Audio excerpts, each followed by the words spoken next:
ternyata ada sesuatu yang uncontrollable nih. COVID Contohnya ini. pandemik gitu. Iya. Sampai akhirnya belum pernah tuh ada yang namanya Delami tutup toko, semuanya ditutup. Tiba-tiba Pas kemarin tuh 2020, toko segitu banyaknya, termasuk Iya. gua Delami kan satu brand aja tadi lo bilang ada kalau 7 box ada 60 store. 60 store. Eksekutif lebih dari 100 store.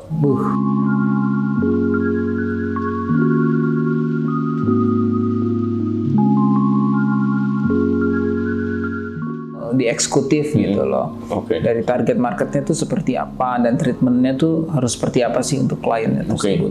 ya balik lagi jadi tadi pada saat kita udah mulai ninggalin ekspor, kita justru manufacturing fokus ke local market. Di situ kan kita konsentrasi justru ke local, maksudnya orang Indonesia kan, what do they need? Jadi needs-nya itu apa sih? Gitu. Jadi mereka tuh perlunya apa sih? Produk-produk seperti apa sih yang mereka perlu? Dan jadi ceritanya adalah yang memang kita fokus ke produk, intinya gitu at the time. Ya gitu, karena kita benar-benar strong, kita kuatin produknya harus bagus gitu. Tapi sejalan dengan waktu gitu ya bro, maksudnya memang dulu kita cuma fokus di produk tanpa harus cerita, orang tetap beli barang kita karena playernya nggak banyak gitu. Tapi kalau misalnya lu ngomongin yang sekarang gitu yang mulai masuk invasi dari 10 tahun yang lalu, mungkin ada online brand, international brand is coming dan lain-lain. Jadi kita nggak cukup tuh yang namanya cuma bikin produk bagus gitu. Jadi we need to put the value, we need to put the story behind it gitu. Jadi supaya orang juga lebih appreciate maksud gue. Kan karena lu juga jalin manufacturing, susahnya gitu dari awal sampai ke akhir kita bikin produk yang jadi gitu outputnya, kita mikirin quality-nya, mikirin barangnya benar-benar harus bagus. Ya itu sih maksud gue yang paling penting. Jadi market perlunya apa ya kita fokus ke sana. Bahkan mungkin kalau gue tarik garis lurus ya dari pembicaraan kita ini, banyaknya brand ini juga mungkin salah satu strategi juga gitu loh untuk kayak ngakalin customer gitu, calon customer gitu loh. Misalnya target marketnya orang kerja gitu loh, untuk pakai di eksekutif. Terus kalau misalnya dari kalangan yang milenial ke bawah gitu kan, itu color box gitu ya. Itu mungkin kalau gue lihat salah satu kita jalanin sih. Iya, salah satu strategi juga untuk bisa memaksimalkan mengakalin lah istilahnya, ngakalin dari market tersebut gitu loh. Karena market tuh udah pinter ya. Competition juga tough. Kan nggak mungkin lu bisa grab semuanya. Betul. Jadi makanya kita juga kenapa sekarang kita udah nggak fokus lagi ke manufacturing, justru makin di sini kita justru fokusnya adalah ke brand. Karena brand-brand kita itu mengcover atau mengcater market-market tersendiri gitu. Kayak tadi lu bicara color box, fokusnya ke teenagers. Eksekutif kita fokusnya ke millennials. Maksudnya lebih millennials specifically untuk pakaian kerja sebenarnya. Kita DNA eksekutif itu tetap nggak berubah. Dari dulu sampai sekarang adalah pakaian kerja. Tapi orang dulu pakaian kerja itu harus formal. Saat ini pakaian kerja itu bisa macam-macam gitu. Workwear itu cukup broad ya. Dulu cuman bisa formal, maksudnya white collar gitu kan bro. Maksudnya lu suit and tie, bankers gitu. It's 9 to 5 kerja gitu. Sekarang kan ada YouTuber, ada content provider, social media, whatever gitu, yang a new industry yang memang sekarang workwear-nya itu udah berbeda-beda gitu. Jadi we are going casual sekarang direction-nya, karena kalau lu lihat di Indonesia mungkin orang-orang yang pakai blazer juga sedikit banget pasti kan gitu. Jadi karena shifting tuh market berubah, kita masih ngikutin gitu. DNA brand menurut gua nggak berubah, tapi maksudnya tetap yang kita kasih gitu itu yang berbeda gitu, dan tapi kita masih adjust. DNA itu dari dulu nggak berubah, tetap sama. Core DNA DNA-nya tetap sama. Walaupun ya penampilan ya pasti kita mesti tetap update gitu. Toko mesti kita perbaharui gitu. Beberapa tahun sekali mesti kita bikin lebih fresh. Nah, maksudnya ikutin updated juga, harus updated juga, because we need that gitu in order to survive. Ya lu mesti mempercantik terus lah diri lu gitu. Lu mesti update, lu mesti refresh lagi gitu si brand ini tuh jangan sampai ketinggalan zaman gitu. Maksudnya apalagi zaman sekarang ada sosial media, marketnya changing very dynamic. Bener nggak bro? Jadi lu mesti keep up, lu mesti ngikutin dong. Maksud gue maunya apa market, dan market yang sangat spesifik ya kita coba ke arah sana.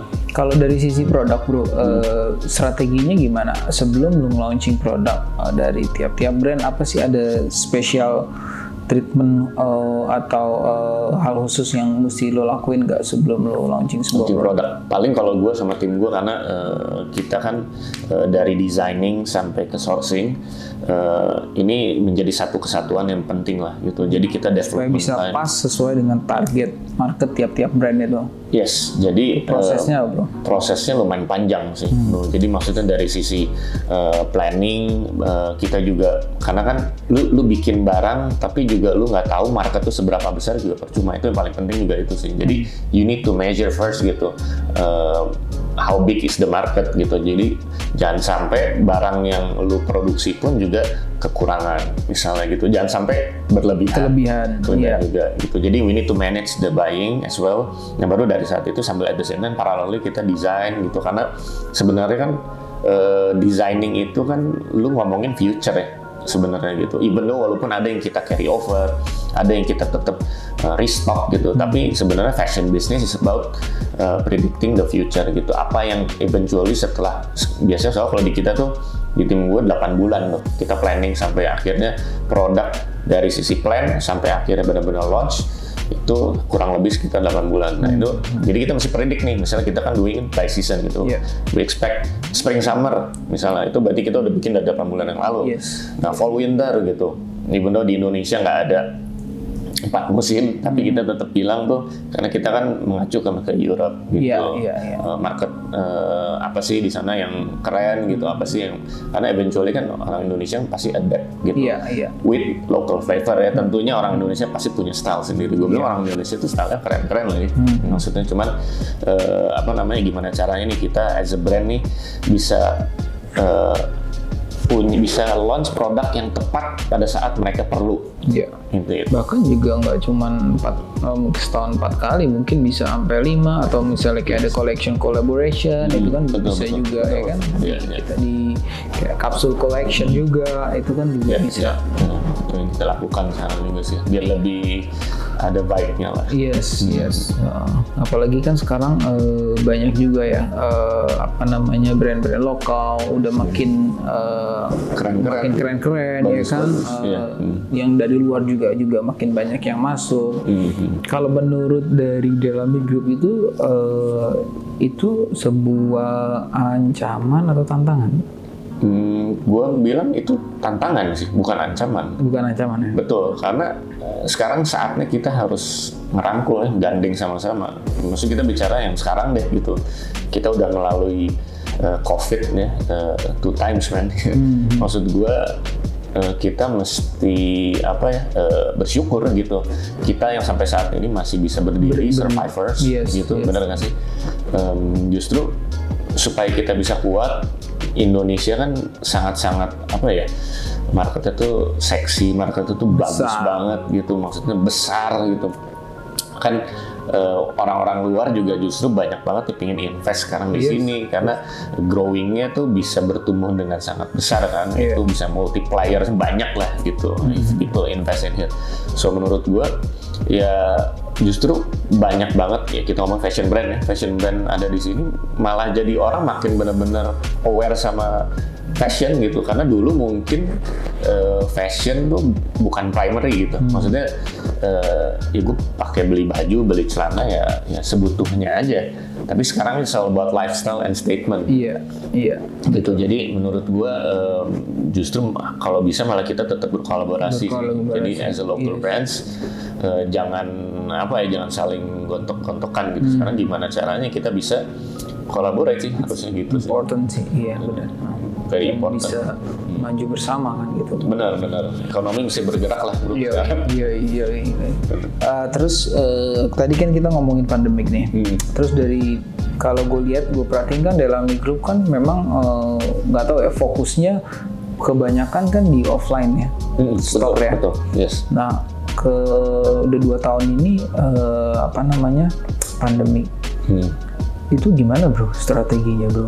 Toko tutup tiba-tiba itu gimana bro? Parah.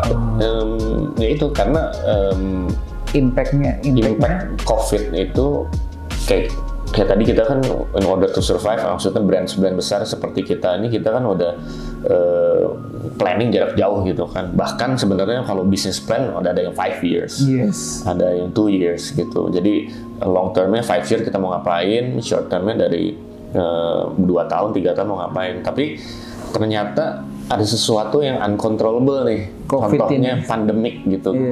Kita nggak tahu gitu sepanjang sejarah. Ya gue maksudnya my boss even said during this time itu dari 79 dia jalanin bisnis segala macam gitu, sampai akhirnya belum pernah tuh ada yang namanya Delami tutup toko, semuanya ditutup. Tiba-tiba pas kemarin tuh 2020 gitu, tutup tokonya lumayan juga lagi kan, kita tutup hampir waktu 2020 tuh 2 bulan atau 3 bulan gitu. Kita tutup. 2021 juga tutup lagi sama PPKM kemarin. Betul. Itu kebayang sih bro, nutup toko segitu banyaknya, termasuk gua dalam ini kan satu brand aja tadi lo bilang ada 7. Kalau box ada 60 store. Eksekutif lebih dari 100 store. Wrangler kita punya store yang mungkin ada sekitar lebih 30-an, tapi kita punya banyak di dark stores gitu. Nggak cuma stores gitu. Ya tetap juga tutup juga. Tutup semua. Jadi basically itu gimana bro? Terus berarti kita mikir lagi nih strateginya. Kita contingency plan lah. Jadi backup plan-nya mesti ngapain nih? Jadi kita saat ini berbenah gitu. Jadi jujur aja manufacturing itu udah mulai kita tinggalin gitu. Masih ada, tapi udah bukan jadi fokusnya kita lagi. Jadi manufacturing kita yang tadinya besar kita kerucutin, kita fokusin hanya untuk benar-benar sourcing kita sendiri, dan udah nggak terlalu banyak lagi gitu. Kategorinya udah nggak sebanyak kemarin lah gitu. Dan kita juga banyak fokus sekarang ke brand-brand yang emang menurut kita ini ya kita masih fokus di sini. Ada beberapa brand yang akhirnya kita tinggalin juga. Lu nggak ke gitu. Online?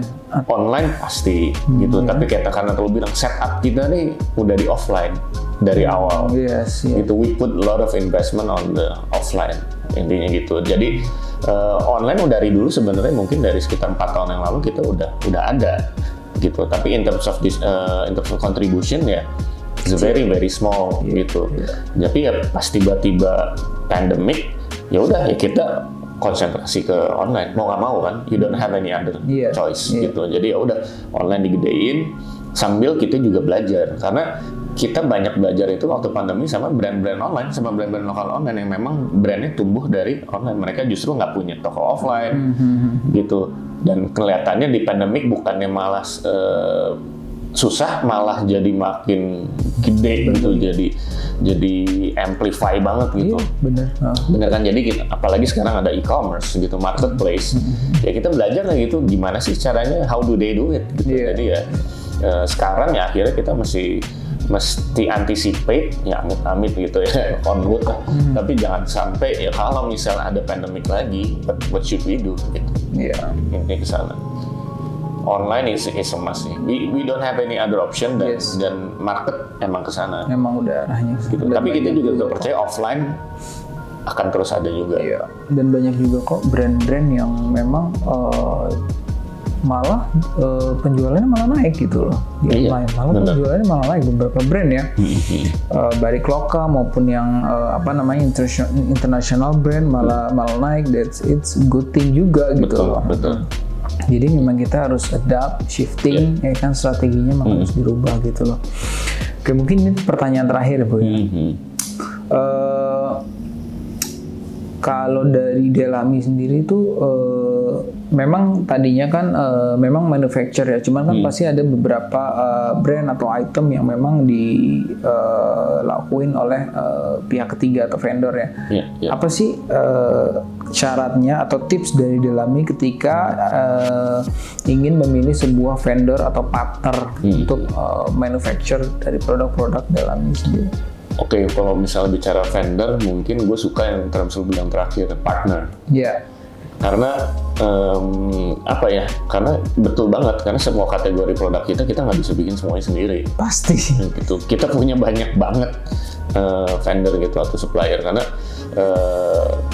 kita juga harus bisa treat vendor supplier itu as a partner intinya gitu.